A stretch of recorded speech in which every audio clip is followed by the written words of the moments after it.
আসসালামু আলাইকুম। ইনফো টেলিভিশনে আপনাদের সবাইকে স্বাগত জানিয়ে খবর পড়ছি আমি তানিশা আরফিন লাবণী।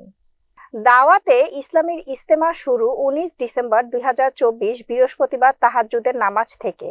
প্রতি বছরের ন্যায় এবারও রাজধানীর এয়ারপোর্ট সংলগ্ন কাওলা আশিয়ান সিটি ময়দানে আগামী ১৯ ডিসেম্বর থেকে শুরু হচ্ছে ৩ দিনের সুন্নাতে ভরা ইজতেমা।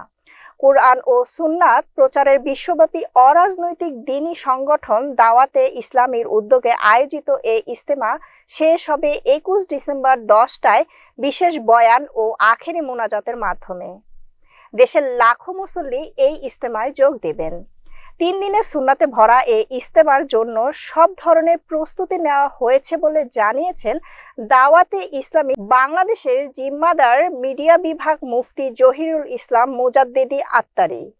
মঙ্গলবার আশিয়ান সিটি ইজতেমা ময়দানে এক সংবাদ সম্মেলনে তিনি এসব তথ্য তুলে ধরেন।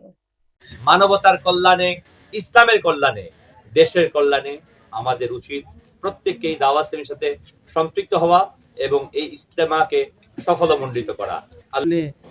কেন সৃষ্টি কেন হচ্ছে একত্রিত হওয়া, আর মুসলমান বিভিন্ন জায়গাতে একত্রিত হবে, এটাই স্বাভাবিক। ইসলামী শরীয়তের মধ্যে 4টি মাযহাব আছে, আমরা জানি, হানাফি, শাফিঈ, মালিকি, হাম্বলি, 4টি তরিকাও আছে।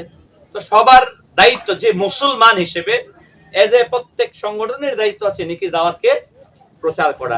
মুসলমান হিসেবে আমার দায়িত্ব, সেই হিসেবে দাওয়াত ইসলামী আলহামদুলিল্লাহ এটা আন্তর্জাতিক অরাজনৈতিক সুফিবাদী দ্বীনি সংগঠন। না শুধু আমাদের এই 360 আউলিয়ার পূর্ণভূমি বাংলাদেশ, বরং বিশ্বের আলহামদুলিল্লাহ 200টি দেশে আমাদের প্রচার প্রসার এবং 120টি দেশে সাংগঠনিক অবকাঠামোর মাধ্যমে আমাদের এই দ্বীনি কাজ প্রসারিত হচ্ছে। এবং এই ইজতেমা না শুধু আমাদের বাংলাদেশ, বরং আমাদের পার্শ্ববর্তী দেশ ভারত, নেপাল, পাকিস্তান, এছাড়াও আলহামদুলিল্লাহ আমেরিকা, আফ্রিকা, ইউরোপের বিভিন্ন দেশে আলহামদুলিল্লাহ আমাদের ইজতেমা হচ্ছে। আমার নিজের সংশোধন এবং সারা দুনিয়ার মানুষের সংশোধন।